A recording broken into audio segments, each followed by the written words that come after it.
the social conscience, the development of the social conscience is directly tied to my family.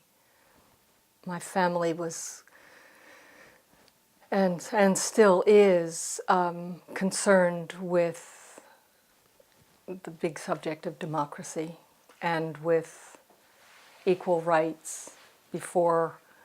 So my mother was at the 1968 March on Washington when Dr. Martin Luther King gave his "I Have a Dream" speech. We protested and marched against nuclear weapons, you know, and all that. That was part of my family.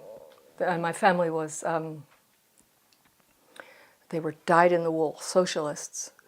My mother, father, and on my mother's side, the Irish side, her mother, my grandfather, people before them. So it was that whole, and my grandfather on my mother's side traveled with Eugene V. Debs, who ran for the President of the United States.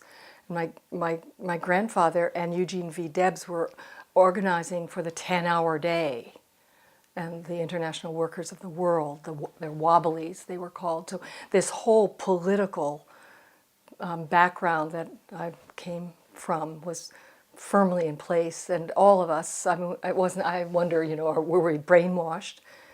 Well, I don't think so, to treat blacks, Negroes, as they were called then, equally with whites. It would just seem like breathing. How could anyone not treat people equally? And that's, so that social conscience is really came with me and was developed, and I've the same, it's part of how I teach and live. It was so sad Pete Seeger died. You know, that the person who was our spokesperson and got us all singing and demonstrated that another nonviolent way.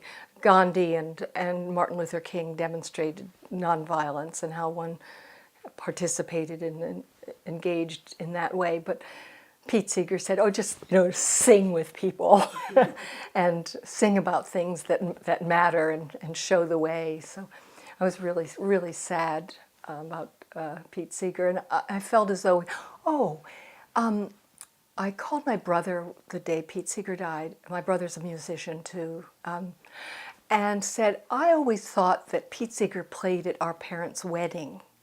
It's kind of a little myth.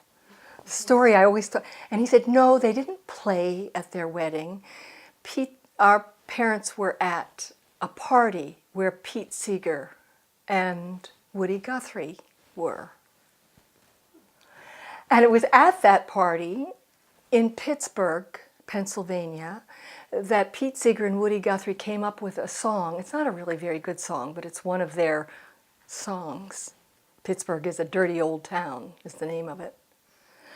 And so I said, well, there, okay, because I really like the story of Pete Seeger playing his banjo for my mother and father, but that's a pretty good story too, and it throws in Woody Guthrie. So anyway, you can tell who the heroes are in my family.